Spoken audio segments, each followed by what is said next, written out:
নমস্কার নমস্কার নমস্কার নমস্কার নমস্কার নমস্কার নমস্কার নমস্কার আপনাদের সবাইকে সবাইকে সবাইকে নমস্কার জানাচ্ছে আপনাদের সৌমিত্র বসু।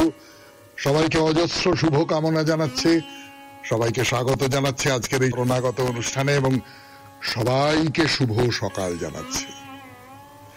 শুভ হোক, শুভ হোক, সকলের শুভ হোক, সকলের ভালো হোক, সকলের মঙ্গল হোক, কল্যাণ হোক, কল্যাণ হোক, কল্যাণ হোক। সকালবেলা এইটাই একমাত্র প্রার্থনা, শরণাগত পক্ষ থেকে আমার প্রার্থনা এবং নিশ্চয়ই শরণাগত শ্রোতা হিসেবে আপনাদেরও প্রার্থনা সবটা ভালো হোক। পৃথিবী খুব ভালো নেই, খুব গোলমালের জায়গায় চলে গেছে। এই অবস্থা থেকে যেন পৃথিবী বেরিয়ে আসতে পারে, এই তো আমরা চাইতে পারি, বলুন। যাই হোক, বেনি মাধবশীলের পঞ্জিকা অনুযায়ী আজকের দিনটার কথা বলি। আজকে 17 আষাঢ় 1432, ইংরেজির 2 জুলাই 2025, বুধবার। আজ সপ্তমী।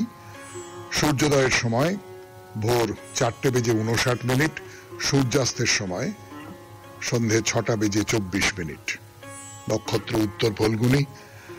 আজকে জন্মে কন্যা রাশি, বৈশ্য বর্ণ, মতান্তরে শূদ্র বর্ণ, নরগণ।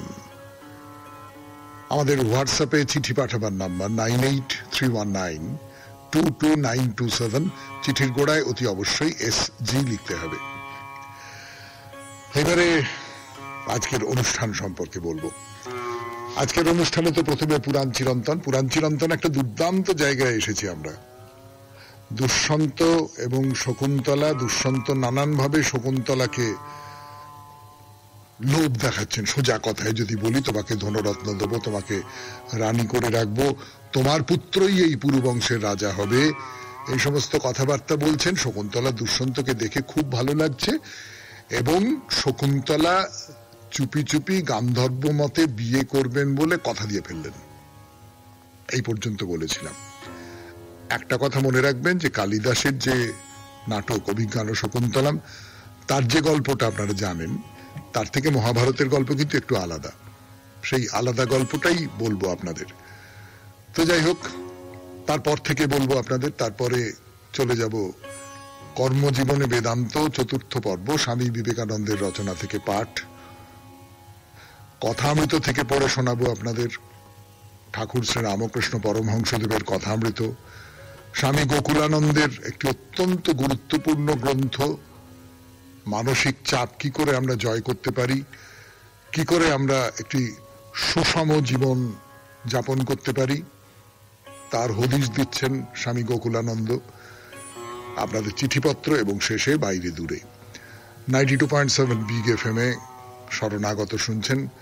আমি আছি আপনাদের সঙ্গে, আপনাদের সৌমিত্র বসু। এখন পুরাণ চিরন্তন।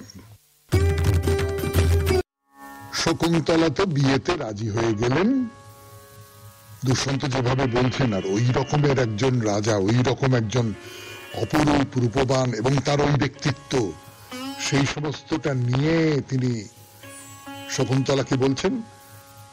তো দুষ্যন্ত এই প্রস্তাব শকুন্তলা মেনে নিলেন, কিন্তু একটি শর্তে। সেই শর্তটা খুব গুরুত্বপূর্ণ শর্ত এবং শকুন্তলা, তপোবনবাসিনী শকুন্তলার মাথায় এই শর্তটা এসেছিল যে আমার সন্তান যেন পুরুবংশের রাজা হয়। এবং দুষ্যন্ত তখন কামপীড়িত বলতে যা বোঝায় সেই রকম, তিনি পূর্বাপর কিচ্ছু না ভেবে রাজি হয়ে গেলেন। করে বললেন যে ঠিক আছে, আমি ফিরে যাই, তারপরে আমি তোমাকে রাজধানীতে নিয়ে যাব। এত বড় একজন রাজা, দুষ্যন্তের মতন এত বড় একজন রাজা, তিনি একদম কিচ্ছু না ভেবে মেয়েটিকে বিয়ে করবেন। আচ্ছা, সে না হয় ভেবেছেন একটু ক্ষত্রিয়র কন্যা, তো ঠিক আছে, আমি বিয়ে করতে পারি, কিন্তু তোমার ছেলেই রাজা হবে, এই যে সঙ্গে সঙ্গে কথা দিয়ে দিলেন, এত দ্রুত নেওয়াটা হয়তো ঠিক হয়নি। আসলে দুষ্যন্ত যেমন শকুন্তলাকে দেখে কামার্ত হয়ে উঠেছিলেন, তেমনি তার মাথায় এই চিন্তাও সম্ভবত ছিল যে কর্ণ ঋষি যদি ফিরে আসে, তিনি তো ফলমূল সংগ্রহ করতে বাইরে গেছেন, এক্ষুনি হয়তো ফিরে আসবেন। ফিরে এলে এই বিয়েটায় রাজি না হতেও পারেন। এই মেয়েটি রাজি হয়ে গেছে, আর দেরি করবো না, যে কোনো শর্তে আমি একে বিয়ে করে ফেলি। এবং আর একটা ব্যাপারও আছে কিন্তু, এই যে দুষ্যন্ত, তার জন্ম পরিচয় তো আপনাদের বলেছিলাম, সেই জন্ম পরিচয়ের সূত্র ধরে তিনি পৌরব, হ্যাঁ, পুরু বংশের লোক, পুরু বংশের রাজা, কিন্তু তার বংশধারা নিয়ে তো খানিকটা ধোঁয়াশা আছে, সন্দেহ আছে। তো সেই কারণেও কর্ণ আপত্তি করতে পারেন। তো এইরকম একটা অবস্থায় কর্ণর জন্য দুষ্যন্ত অপেক্ষা করে থাকবেন, অপেক্ষা করতে হবে তাকে, কিন্তু দুষ্যন্ত অপেক্ষা করতে পারলেন না। তিনি বললেন যে আমি চতুরঙ্গ সেনা পাঠিয়ে দেবো এবং আমি এখন মৃগয়া সেরে ফিরে যাচ্ছি আমার রাজধানীতে, সৈন্য পাঠিয়ে দিয়ে তাদের দিয়ে তোমাকে আমি নিয়ে চলে যাব আমার কাছে। তো কর্ণ ফিরে এলেন, তার মধ্যে বিয়েটা হয়ে গেছে। কর্ণ ফিরে এসে এই বিয়েটা অনুমোদন করলেন, অর্থাৎ দুষ্যন্ত যে ভয়টা পাচ্ছিলেন সেই ভয়ের কোনো কারণ ছিল না, এবং তিনি শকুন্তলাকে বলবান, উদার এবং রাজ চক্রবর্তী লক্ষণযুক্ত পুত্র লাভের বর দিলেন। এই যে দুষ্যন্ত আর শকুন্তলার মিলন হলো, এর কতদিন পরে ভরতের জন্ম হলো? 3 বছর পর। 3 বছর, বিয়ে 3 বছর পরে ভরতের জন্ম। এবং এই যে কর্ণমুনি আশীর্বাদ করেছিলেন যে উদার বলবান একটি পুত্র হবে তোমার, ভরত কিন্তু ছোটবেলা থেকে এই হিংস্র জন্তুদের অনায়াসে দমন করতে পারত, সেই জন্য তার একটা অন্য নাম ছিল, সর্বদমন। এই সর্বদমনের কথা বলবো, শকুন্তলা এবং দুষ্যন্তের কথা বলবো, একটু গান শুনে নেব, তারপরে 92.7 বিগ FM এ শুনছেন জীবনের সহজ পাঠ, শরণাগত। দুষ্যন্ত এবং শকুন্তলার মিলনের ফলে 3 বছর পরে ভরত জন্মেছে। এইখানে একটা গন্ডগোলের জায়গা তৈরি হয় কোথাও, কিন্তু সেই গন্ডগোলটাকে আমরা আপাতত সরিয়ে রাখি। অর্থাৎ দুষ্যন্ত চলে যাবার 3 বছর পরে কি করে জন্ম হবে ভরতের, দুষ্যন্তের পুত্রের? দুষ্যন্ত এর মধ্যে আর যোগাযোগ করেননি, দেখা হয়নি, কি কারণে, কি ব্যাপার আপনারা সকলে জানেন। তো 3 বছর পর ভরতের জন্ম হয়েছে, এটা বলা হচ্ছে মহাভারতে, এবং সে খুব বীর হয়ে উঠেছে, সে সমস্ত পশুদের বশ করতে পারে। তো 3 বছর যখন সর্বদমন যৌবরাজ্যে অভিষেকের যোগ্য হয়ে উঠল, তখন শকুন্তলা তাকে নিয়ে দুষ্যন্তের রাজসভায় গিয়ে উপস্থিত হলেন। কিন্তু দুষ্যন্ত শকুন্তলাকে এবং তার পুত্রকে চিনতে পারলেন না, মানে বাইরে থেকে চিনতে পারলেন না, তার সবই মনে ছিল, কিন্তু তিনি ওইখানে যা করে এসেছেন সেইটা ভার আর বহন করতে চাইছেন না। ওইটাকে টেনে নিয়ে যেতে হবে, আমি মৃগয়া করতে গিয়ে কর্ণমুনির আশ্রমে গিয়ে কি একটা করে ফেলেছি, তার দায়টা আমাকে সারা জীবন ধরে বহন করতে হবে, বিশেষ করে এই পুত্রটিকেই রাজা করতে হবে। এইগুলো দুষ্যন্ত সোজা কথায় অস্বীকার করলেন। ভালো কাজ করেননি। দুষ্যন্ত সম্পর্কে তিনি খুব ধার্মিক, খুব সুন্দর রাজা, ধর্মপরায়ণ ইত্যাদি ইত্যাদি বলা হয়, কিন্তু দুষ্যন্ত এই কাজটা একেবারেই ঠিক করেননি। তো দুষ্যন্তর ব্যবহারে শকুন্তলা খুব অপমানিত হয়ে তাকে খুব ভর্ৎসনা করলেন, যা তা বললেন। সামাজিক এবং শাস্ত্রীয় যুক্তিতে দুষ্যন্তকে শকুন্তলা নানা রকম সমালোচনা করেন, কিন্তু দুষ্যন্ত তার সিদ্ধান্তে একেবারে অনড়। এবং শুধু তাই নয়, তিনি শকুন্তলার জন্ম বৃত্তান্তে প্রসঙ্গ তুলে, যে বিশ্বামিত্রের সঙ্গে অপ্সরার মিলনের ফল, তাকে বেশ্যা পর্যন্ত বলে অপমান করলেন। তখন শকুন্তলা দুষ্যন্তকে কি বললেন? বললেন, রাজা, অন্যের জন্ম কাহিনী নিয়ে কুৎসা করবার আগে নিজের বংশ পরম্পরাটা ভেবো। মানে বুঝতে পারছেন, একেবারে মানে ইতরের ঝগড়ার মতন হচ্ছে আর কি। মানে আজকাল এইরকম সব খুব দেখতে পাওয়া যায়, দেখতে পাই, প্রায় সেই রকম ঝগড়ার জায়গায় চলে যাচ্ছে।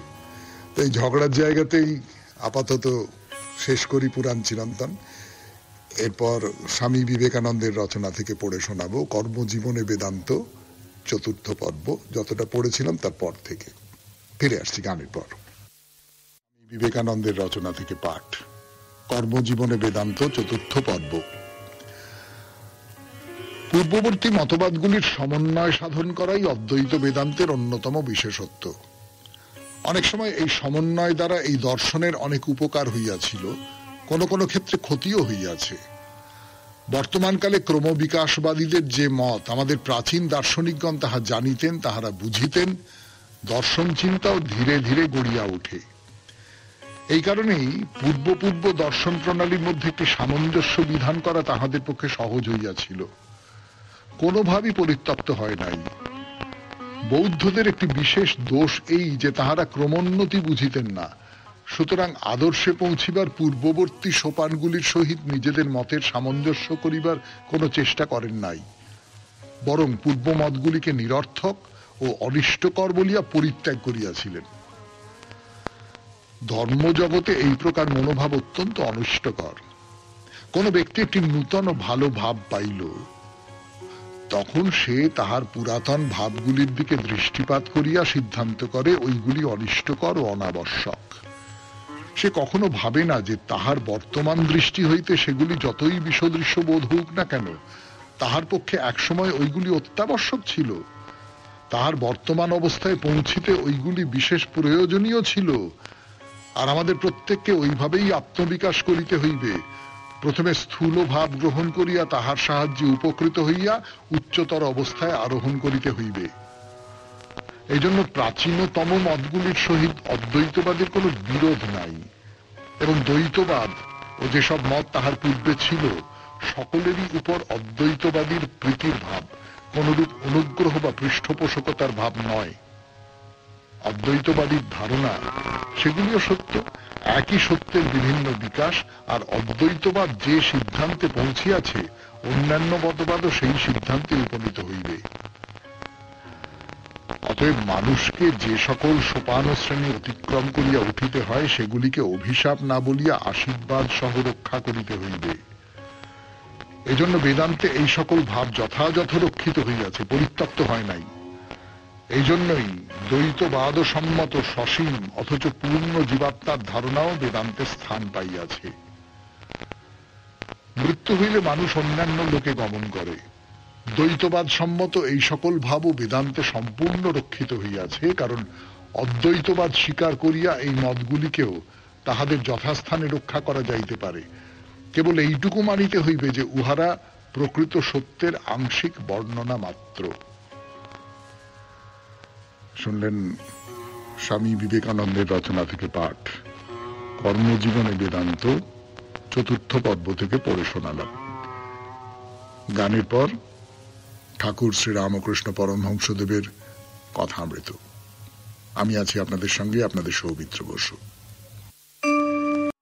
এবারে কথামৃত থেকে পাঠ 92.7 বিগ FM এ শরণাগত অনুষ্ঠানে পাঠ করে শোনাবো আমি, আপনাদের সৌমিত্র বসু। ঠাকুর কি বলছেন? বলছেন ভগবানের নাম করলে দেহ মন সব শুদ্ধ হয়ে যায়। কেবল পাপ আর নরক এসব কথা কেন? একবার বলো যে অন্যায় কর্ম যা করেছি তার করব না, আর তার নামে বিশ্বাস করো। এই যে বাইবেল, এর আগের দিন বলছিলাম না, বাইবেল শুনেছেন ঠাকুর, শুনে এই কথাগুলো বলছে যে পাপ পাপ আবার কি? পাপ সবসময় পাপ পাপ পাপ পাপ যদি করি তাহলে তো পাপের মধ্যে ডুবে থাকবো, সেখান থেকে বেরোবো কি করে? খেয়াল করে দেখুন, স্বামী গোকুলানন্দ কিন্তু তাই বলছেন। তো স্বামীজিও এই খ্রিস্টানদের যে পাপবাদ সম্পর্কে বলছেন, পাপী কি? তোমরা অমৃতের অধিকারী, সন্স অফ ইমর্টাল ব্লিস। তোমাদের ধর্মযাজকরা রাত দিন নরকাগ্নির কথা বলেন, সে কথা শুনো না। তো ঠাকুর শ্রী রামকৃষ্ণ পরমহংসদেবের একটা গল্প আছে, সে গল্পটা আপনারা জানেন, তবু আরেকবার বলি আপনাদের। যেটা বাঘিনী ছাগলের পাল আক্রমণ করেছিল, তো বাঘিনী পূর্ণ গর্ভা, তো লাভ দিতে গিয়ে বাচ্চা হয়ে গেল, বাঘিনী মরে গেল। তো ওই যে বাচ্চাটা, বাঘের বাচ্চা, সেই ছাগলদের মধ্যে মানুষ হচ্ছে, ছাগলদের মধ্যে মানুষ হচ্ছে, তাদের সঙ্গে ঘাস খেতে শিখলো, তাদের মতো করে ভ্যাঁ ভ্যাঁ করে ডাকে। কিছুদিন পরে সেই ছানাটা বেশ বড় হলো। তো একদিন ছাগলের পালে আর একটা বাঘ, সে দেখে বাঘ ঘাস খাচ্ছে আর ভ্যাঁ ভ্যাঁ করছে। আবার তাকে দেখে অন্য ছাগলদের মতো পালাচ্ছে। তো তখন তাকে গ্যাক করে ধরলো, ধরে টানতে টানতে টানতে টানতে জলের ধারে নিয়ে গেল, নিয়ে গিয়ে বললো, আরে তুই বাঘ, তুই ঘাস খাচ্ছিস কেন আর ভ্যাভ্যা করছিস কেন? দেখ আমি কেমন মাংস খাচ্ছি, দেখ দেখ তুইও খা, ওই দেখ জলে তোর মুখ দেখা যাচ্ছে আমার মতো। বাঘটা সব দেখলে মাংসের আস্বাদও পেলে। এটা দুর্দান্ত গল্প না? মানে আমরা নিজেদের যে স্বরূপ সেইটা ভুলে থাকি, ভুলে থেকে আমরা এই এই সংসারের মধ্যে বিজড়িত হয়ে আছি, এই সংসারের মধ্যে দুঃখ পাচ্ছি, কষ্ট পাচ্ছি, আনন্দ পাচ্ছি, এই মানে খেলনা বাটি নিয়ে মেতে আছি আর কি। বাচ্চারা যেরকম খেলনা বাটি নিয়ে মেতে থাকে এবং সেইটাকে সত্য বলে মনে করে, আমরাও সেই রকম খেলনা বাটি নিয়ে মেতে আছি আর এই সংসারটাকে সত্য বলে মনে করছি।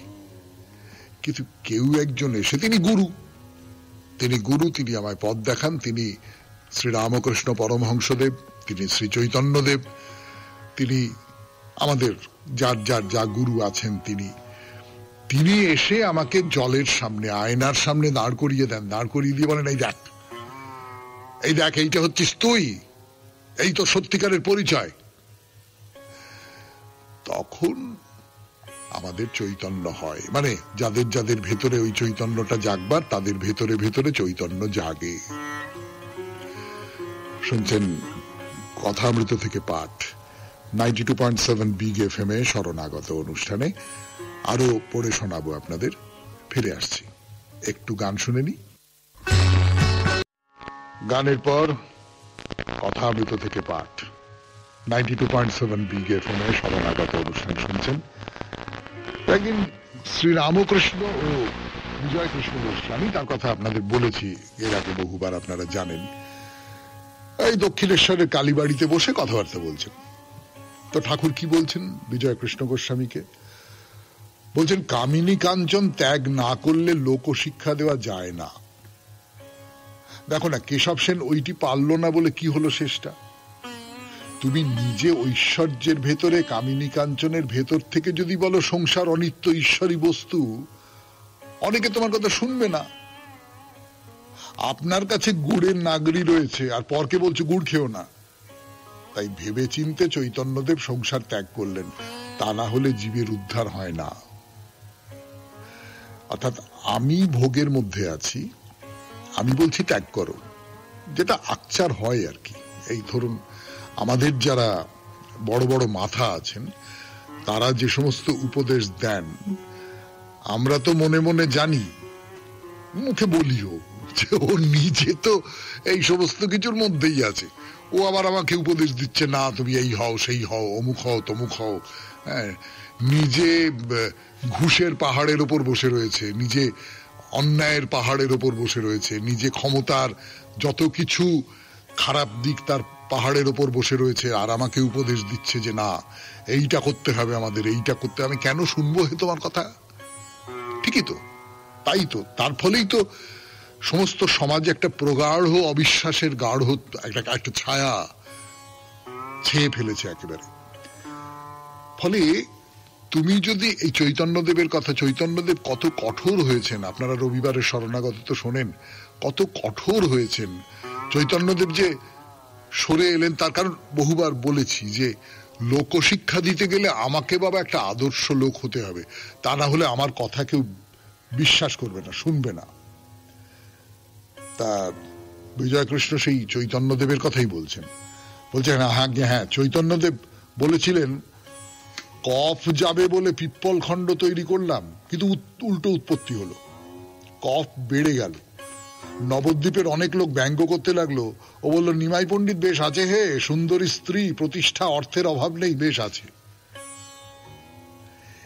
এই কথাটা নিমাই পণ্ডিত সম্পর্কে লোকে বলছে, ও তো বিয়ে তা করেছে, সুন্দরী বউ, নাম যশ আছে, টাকা পয়সা আছে, বেশ আছে, আর ধম্মের শিক্ষা দিচ্ছে, হ্যাঁ ত্যাগের শিক্ষা, কৃষ্ণ ভজনা।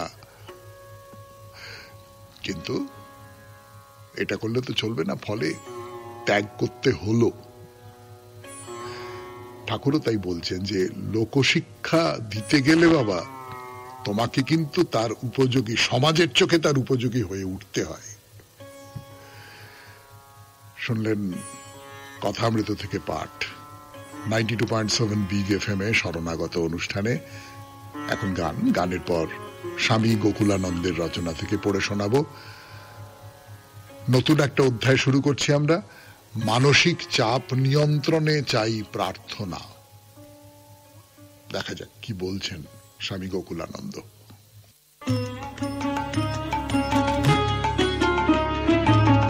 গোকুলানন্দের রচনা থেকে পড়ে শোনাচ্ছি। অধ্যায়ের নাম মানসিক চাপ নিয়ন্ত্রণে চাই প্রার্থনা।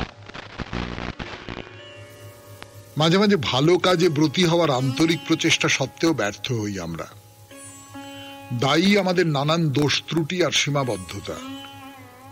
এমতো অবস্থায় আমাদের অত্যাবশ্যক কাজটি হবে ঈশ্বরের কাছে আন্তরিক প্রার্থনায় মগ্ন হওয়া। তিনি আমাদের শক্তি ও সাহায্য দান করুন। এ প্রসঙ্গে আরো একবার শ্রী শ্রী রামকৃষ্ণ কথামৃত স্মরণ নিই। শ্রীরামকৃষ্ণ এখানে বারবার বলছেন ঈশ্বর উপলব্ধি মনুষ্য জীবনের একমাত্র লক্ষ্য। ঠাকুর বলতেন ঈশ্বরের কাছে প্রার্থনা করার সময় আমরা যেন শুদ্ধা ভক্তির জন্য প্রার্থনা করি। শুদ্ধা ভক্তি হলো তার পাদপদ্মে সম্পূর্ণ আত্মনিবেদন। প্রার্থনার অসীম শক্তির কথা জোর দিয়ে বলার সময় ঠাকুর আরো বলছেন যে শুদ্ধা ভক্তির জন্য তার কাছে প্রার্থনা করার সময় আমাদের ইচ্ছা শক্তিকে বলবান করার জন্য প্রভুর কাছে প্রার্থনা করা দরকার। আমরা যেন ঈশ্বরকে করজোড়ে বলতে পারি, প্রভু এমন বিপুল ইচ্ছা শক্তি আমায় দাও যাতে যা কিছু ভালো তাই যেন করতে পারি, মন্দকে করতে পারি পরিহার। যে দোষ ত্রুটি আমাদের দুর্বল করে দেয়, ব্যর্থ করে সকল কাজে, যদি সে সম্পর্কে আমরা অবহিত থাকি, সচেতন থাকি, তবে তার কাছে প্রার্থনা করব যেন ইচ্ছা শক্তির জোয়ারে ভাসিয়ে নিতে পারি যত বাধা বিঘ্ন বিপত্তিকে। মনে রাখবেন, প্রার্থনার অসীম শক্তি। প্রার্থনা যদি আন্তরিক হয় ফললাভ ঘটবেই। তবে নিছক একটু প্রার্থনা করলেই জগতের সবকিছু আপনার সমীপস্থ হবে এমন ভাবা ভুল। প্রার্থনা করতে হবে অনবরত, অবিরাম নিঃশ্বাসে প্রশ্বাসে প্রভুর নাম জপ করতে হবে। এতে বৃদ্ধি পাবে অন্তরস্থ ইচ্ছা শক্তি। এই ইচ্ছা শক্তি আপনাকে আপনার সকল কাজে আকাঙ্ক্ষিত ফললাভে সাহায্য করবে প্রার্থনা পূরণে। আমাদের মনের বর্জ্য অপবিত্রতার জঞ্জাল আমাদের ইচ্ছা শক্তিকে বৃদ্ধি করতে দেয় না। নিয়ত প্রার্থনায় এই কলঙ্কগুলো সব ধুয়ে মুছে যায়, মন আমাদের পবিত্র হয়ে ওঠে। বুদ্ধ যেমন বলেছেন, এই সময়েই আমরা চিহ্নিত করতে পারবো, তারপর উৎপাটিত করতে পারবো আবার মনের যত পাপ আর মালিন্যকে। বৃদ্ধি পাবে মানসিক শক্তি। শুনলেন স্বামী গোকুলানন্দের রচনা থেকে পাঠ 92.7 বিগ এফএম এ শরণাগত অনুষ্ঠানে। এখন গানের পরে আপনাদের চিঠিপত্র। ফিরে আসছি, আমি আপনাদের সৌমিত্র বসু। চিঠিপত্র 92.7 বিগ এফএম এ শরণাগত অনুষ্ঠানে। আজকের চিঠিটি লিখেছেন দেবজ্যোতি চক্রবর্তী। সেই চিঠি পড়ে শোনাই আপনাদের। আহমেদাবাদ দুর্ঘটনার পর আমরা যারা কলকাতা এয়ারপোর্টের কাছে থাকি তাদের অভিজ্ঞতা ও কর্তব্য। খুব জরুরি একটা বিষয় নিয়ে লেখা চিঠি, পড়ছি। আমি কলকাতা এয়ারপোর্টের কাছে থাকি, উত্তর দমদম পৌরসভার 17 নম্বর ওয়ার্ডের বাসিন্দা। এয়ারপোর্ট এলাকায় ছেলেবেলার থেকে থাকার জন্য আমার মতো এলাকার সকল অধিবাসীদের কান তৈরি হয়ে যায় যে কেবলমাত্র আওয়াজ শুনে আমরা বুঝতে পারি যে কোনো ফ্লাইট টেক অফ করছে বা ল্যান্ড করলো। আমরা বিমানের আওয়াজ শুনে বুঝতে পারি যে বিমানটি উঠল কিনা। বাড়িতে বেড়াতে আসা বাচ্চাদের ও বন্ধুদের ছাদে নিয়ে গিয়ে বলে দিতে পারি কোন দিকে তাকালে সদ্য ওরা বিমানকে দেখা যাবে। বর্তমানে উন্নত প্রযুক্তির জন্য বিমানের তীব্র শব্দ কিছুটা কমেছে, তা সত্ত্বেও বুঝতে পারি যে কোনো বিমান রানওয়ে খালি না পাওয়ার জন্য ল্যান্ড করতে পারল না। আমাদের এখানে সাইরেন বাজে নিয়ম করে সকাল 8:30টার সময় প্রতিদিন। এছাড়াও অন্য সময় সাইরেন বাজলে বুঝতে পারি বিমানবন্দরে কিছু গোলমাল হয়েছে। এই বিষয়টি আমি আমার ছেলেকেও বুঝিয়েছি, সাইরেনের সংকেত। মাঝে মাঝে আমরা যুদ্ধ বিমানের আওয়াজ শুনে বুঝতে পারি মহড়া চলছে। শুধু বিমান কেন, হেলিকপ্টারের আওয়াজ শুনে বুঝতে পারি যে সেটি আসছে। ছোটবেলায় বাবা বলতেন যে আমাদের এখানে 3 তলার বেশি উচ্চ বাড়ি তৈরি করা যায় না। এখন অনেক প্রশাসনিক ব্যবস্থার উন্নতির জন্য 3 তলার বেশি উচ্চতার বাড়ি দেখা যায়। জনবসতি ও আবাসনের জন্য আমাদের এলাকায় বাইরের জেলা বা রাজ্য থেকে বসবাস করতে লোকজন আসেন। এদের প্রত্যেকের সামাজিক অবস্থান ভিন্ন হওয়ার জন্য বাড়ির পচনশীল জৈব আবর্জনা নির্দিষ্ট পৌর ব্যবস্থার উপর নির্ভর না করে যত্রতত্র ফেলে দেন। আর এইসব এলাকার বাজারের জৈব আবর্জনা এয়ারপোর্টের পাশের পাঁচিলের ধারে ফেলে দেওয়া হয়। ফলত বাস্তুতন্ত্রের নিয়ম অনুযায়ী কাক, চিল ও অন্যান্য দ্বিতীয় শ্রেণীর খাদক চলে আসে। ফলত বিমানবন্দরের বিমান ওঠানামায় ব্যাঘাত ঘটে। যদিও স্থানীয় পৌরসভা এই বিষয়ে নাগরিকদের সতর্ক করে দেয়। বিমানবন্দর এলাকায় পাখি তাড়ানোর কাজে লোক নিয়োগ হয়। কাজ হিসেবে সাইকেল করে রানওয়ের ধারে চকোলেট বোম ফাটানো, যাতে পাখি চলে যায়। বছর 10 আগেও রানওয়ের দিক থেকে শিয়ালের ডাক শোনা যেত। বিমানের ওঠানামার ক্ষেত্রে শিয়াল একটি সমস্যা। এত বিপদ থাকতে কিছু মনুষ্য সৃষ্ট বিপদের কথা বলা দরকার। প্রতি বছর কালী পুজো ও দেওয়ালির সময় রকেট ও ফানুস আরো বিপদের মাত্রা বাড়িয়ে দেয়। না বুঝে মজার ছলে অনেকেই ফানুস ওড়ায়। আমেদাবাদের দুর্ঘটনার কারণ জানতে আমাদের সকলের সময় লাগবে। বিমানবন্দরের রানওয়ের কাছাকাছি বাসিন্দাদের সতর্ক থাকা দরকার। বিপদ কখন আসবে কেউ জানে না। আমাদের কাছে এয়ারপোর্ট একটা হ্যাজার্ড। যদিও উৎসবের সময় পুলিশের তরফ থেকে তেঘরিয়া, রাজারহাট, কৈখালির চিনার পার্কের আবাসনের ছাদের দরজা তালা বন্ধ করে দেওয়া হয়। ইদানিং আর একটা বিপদ হলো লেজার বিম বা আকাশের দিকে রাতে উচ্চ আলো ফেলা। এতে বিমানের পাইলটের অসুবিধা সৃষ্টি হয়। সকল অধিবাসীদের সচেতন হওয়া দরকার। প্রশাসন সময় মতো তার ক্ষমতা দেখাবে এই ধরনের অসামাজিক কাজকর্ম চালিয়ে গেলে। জনস্বার্থে লেখাটি দীর্ঘ হয়ে গেল। সকলের শুভ চিন্তা আসুক। নমস্কারান্তে, দেবজ্যোতি চক্রবর্তী, রাজবাড়ি কোঅপারেটিভ, কলকাতা এয়ারপোর্ট, 7,81,000।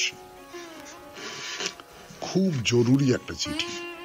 মানে এয়ারপোর্ট, সেখানে করে প্লেনে করে সবাই উড়ে চলে যান, সেটা আমাদের এই যে আটপৌরে জীবন তার থেকে আলাদা একটা ঘেরা জায়গা, আমরা এরকম মনে করি। কিন্তু সত্যি সত্যি আমি কখনো ভেবে দেখিনি যে এয়ারপোর্টের পাঁচিলের ধারে জঞ্জাল ফেললে তাতে করে ওই কাকচিল ইত্যাদি ইত্যাদি চলে আসে। সেটা কি মারাত্মক হতে পারে। মানে একটা উড়ন্ত কাকের সঙ্গে যদি বিমানের ধাক্কা লাগে তাহলে পুরো বিমানটা ধ্বংস হয়ে যাবে।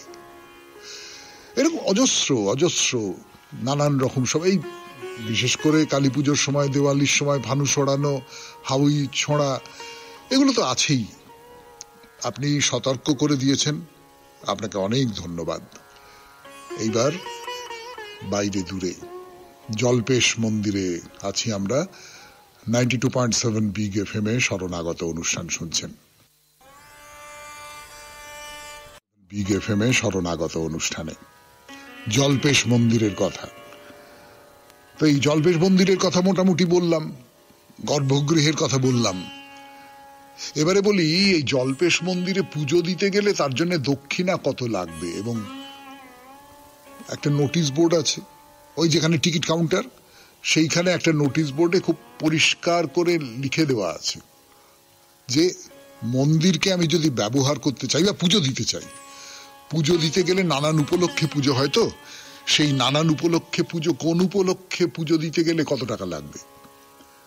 যেমন ধরুন, উপনয়নের জন্য মন্দিরের প্রাপ্য হচ্ছে 1,000 টাকা। পুরোহিতের দক্ষিণা কিন্তু এর মধ্যে পড়ছে না। পুরোহিতের দক্ষিণা আলাদা, এবং সেটাও মন্দিরের কর্তৃপক্ষ তারা ঠিক করে দিয়েছেন যে পুরোহিত 1,500 টাকা পাবেন, মোট 2,500 টাকা। বিয়ের জন্য যদি আপনি মন্দির ভাড়া নেন তাহলে তার জন্য আপনাকে দিতে হবে 1,000 টাকা, আর বাকি 1,000 টাকা পুরোহিত পাবেন। কিন্তু বলা বাহুল্য, বিয়ের জন্য নেওয়া মানে কিন্তু বিয়ের জন্য আমরা বাড়ি ভাড়া নিয়ে যেরকম করি, উৎসব অনুষ্ঠান, খাওয়া দাওয়া, সেটা নয়। কেবলমাত্র বিয়ের কাজটুকু হবে। কেবলমাত্র বরবউ আসবেন, পুরোহিত মন্ত্র পড়বেন, সিঁদুর পরিয়ে দেবেন, এই এর চেয়ে বেশি আর কিছু নয়। তার জন্য মন্দির 1,000 টাকা, পুরোহিত 1,000 টাকা। মাথার চুল কামানোর খরচ মন্দিরে ৫১ টাকা এবং পুরোহিতের দক্ষিণা ৫০ টাকা, মোট ১০১ টাকা। অন্নপ্রাশনে মন্দিরের ভাড়া ২৫১ টাকা, পুরোহিতের দক্ষিণা ৫০ টাকা, মোট ৩০১ টাকা। এছাড়া এখানে গাড়ি পুজোর ব্যবস্থা আছে। যাদের গাড়ি আছে তারা জানেন যে গাড়ি যাতে ঠিক মতো রক্ষা পায়, দুর্ঘটনা না ঘটায়, সেজন্য একটা পুজোর ব্যবস্থা আছে। সেই পুজোর দক্ষিণা কত সেটা বলবার জন্য ফিরে আসছি গানের পর। 92.7 বিগ FM এ শরণাগত অনুষ্ঠান শুনছেন। আমি আপনাদের সৌমিত্র বসু। যা বলছিলাম আপনাদের, ধরুন আপনি একটা গাড়ি কিনলেন, এই গাড়িটাকে শুদ্ধ করে নিতে হবে, তো পবিত্র করে নিতে হবে আপনাকে। যেমন আমরা নতুন বাড়ি করলে সেই বাড়িতে গৃহপ্রবেশ পুজো আচ্ছা হয়, সেই রকম আর কি। তো সেখানেও রেট বেঁধে দেওয়া আছে। তার কারণ গাড়ি তো নানান রকমের। যেমন ধরুন ৪ চাকার গাড়ি হলে মন্দিরের ভাড়া হবে ২৫১ টাকা, পুরোহিতের দক্ষিণা ৫০ টাকা, মোট ৩০১ টাকা। যদি ২ চাকার গাড়ি হয়, মোটর বাইক, তাহলে মন্দিরের ভাড়া ১০১ টাকা, পুরোহিতের দক্ষিণা ৫০ টাকা, তাহলে ১৫১ টাকা। আর টোটো তো আজকাল খুব চারপাশে চলছে। টোটো পুজো করতে গেলে মন্দিরের খরচ ১০১ টাকা, পুরোহিত ৫০ টাকা, মোট ১৫১ টাকা। মানে ওই যে ২ চাকার গাড়ি তার সমান। দেখা হলো, এবার চলুন মহাকাল মন্দিরের দিকে যাওয়া যাক। মহাকাল তো শিবের আরেকটি রূপ, কিন্তু এখানে তাকে স্বতন্ত্রভাবে অর্চনা করা হচ্ছে। মহাকাল মন্দির মানে এমনি একটা সাধারণ মন্দিরের মতনই, এবং আমার মনে হয়, আমি বলি আপনাদের, একটু আমার বেখাপ্পাই লেগেছে। প্রবেশদ্বার পুরোটা সাদা মন্দির, তো প্রবেশদ্বারের দুপাশে দুটি থাম আছে, সেই দুটোতে সবুজ রং করা, মানে বেশ চোখে ধাক্কা দেয় এইরকম সবুজ রং করা। এইতে আমার একটু লেগেছে, একটু বলতে পারি। তার বাইরে খুব সাদামাটা মন্দিরের চেহারা। মানে যেখান দিয়ে মন্দিরে ঢুকতে হবে তার নিচে লেখা রয়েছে নন্দী মহাকাল মন্দির। তাহলে দেখা যাক, মন্দিরের ভেতরে ঢোকবার চেষ্টা করা যাক। মন্দিরটা কিন্তু সমতল নয়, অর্থাৎ আপনি যদি ভেতরে ঢোকেন, ঢুকে একটু এগিয়ে দুপা এগিয়ে একটা সিঁড়ি নেমে গেছে। যেরকম মূল মন্দিরের গর্ভগৃহ ছিল, সিঁড়ি নেমে গিয়েছিল, এখানেও সেই রকম সিঁড়ি নেমে গেছে। তো আপনি সেখান দিয়ে নিচে নেমে গেলেন। সেখানে একটি পীঠ আছে, ওই জনি পীঠ যাকে বলে, তাতে কোষ্ঠী পাথরের তৈরি একটি শিব মূর্তি আছে। না, লিঙ্গ নেই, মূর্তি। দেখে মনে হয় বেশ পুরনো মূর্তি। তার সামনে দুটি পাথর, আর পাথরকে বেড় দিয়ে আছে একটি সাপ, পাশে ত্রিশূল রাখা। খুব ছোট্ট মূর্তি, ছোট্ট একটা পরিসরের মধ্যেই মূর্তি রাখা হয়েছে। দর্শন করলাম তাহলে আমরা মহাকালের মূর্তি, শিবেরই আর এক রূপ।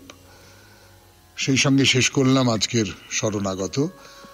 আমাদের হোয়াটসঅ্যাপে চিঠি পাঠাবার নাম্বার 9831922927। চিঠির গোড়ায় অতি অবশ্যই SG লিখতে হবে।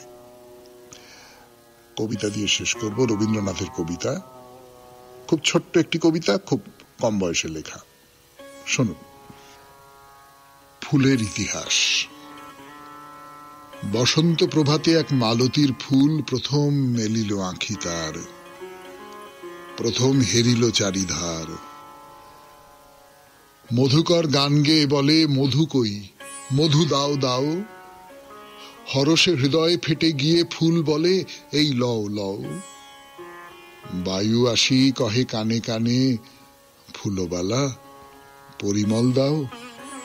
আনন্দে কাঁদিয়া কহে ফুল, যাহা আছে সব লয়ে যাও। তরুতলে চ্যুত বৃন্ত মালতীর ফুল, মদিয়া আসিছে আঁখি তার, চাহিয়া দেখিল চারিধার। মধুকর কাছে এসে বলে, মধু কই, মধু চাই চাই। ধীরে ধীরে নিঃশ্বাস ফেলিয়া ফুল বলে কিছু নাই নাই।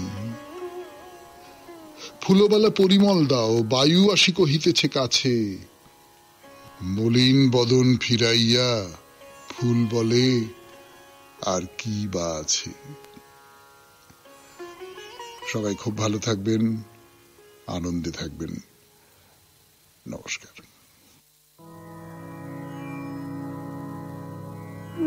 নমস্কার নমস্কার নমস্কার নমস্কার নমস্কার নমস্কার নমস্কার নমস্কার। আপনাদের সবাইকে সবাইকে সবাইকে নমস্কার জানাচ্ছে আপনাদের সৌমিত্র বসু।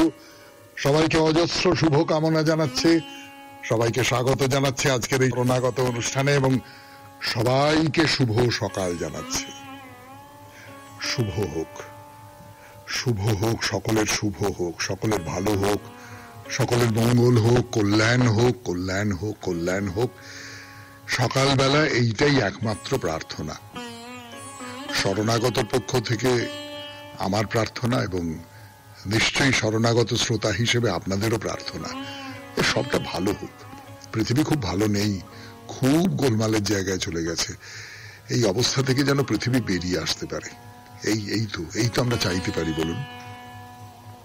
যাই হোক, বেনি মাধবশীলের পঞ্জিকা অনুযায়ী আজকের দিনটার কথা বলি। আজকে 17ই আষাঢ় 1432, ইংরেজির 2রা জুলাই 2025, বুধবার। আজ সপ্তমী। সূর্যোদয়ের সময় ভোর 4:59, সূর্যাস্তের সময় সন্ধে 6:24। নক্ষত্র উত্তর ফল্গুনী। আজকে জন্মে কন্যা রাশি, বৈশ্য বর্ণ, মতান্তরে শূদ্র বর্ণ, নরগণ। আমাদের হোয়াটসঅ্যাপে চিঠি পাঠাবার নাম্বার 9831922927। চিঠির গোড়ায় অতি অবশ্যই SG লিখতে হবে। এবারে আজকের অনুষ্ঠান সম্পর্কে বলবো। আজকের অনুষ্ঠানে তো প্রথমে পুরাণ চিরন্তন একটা দুর্দান্ত জায়গায় এসেছি আমরা। দুষ্যন্ত এবং শকুন্তলা, দুষ্যন্ত নানানভাবে শকুন্তলাকে লোভ দেখাচ্ছেন। সোজা কথায় যদি বলি, তোমাকে ধনরত্ন দেবো, তোমাকে রানী করে রাখবো, তোমার পুত্রই এই পুরুবংশের রাজা হবে, এই সমস্ত কথাবার্তা বলছেন। শকুন্তলা দুষ্যন্তকে দেখে খুব ভালো লাগছে এবং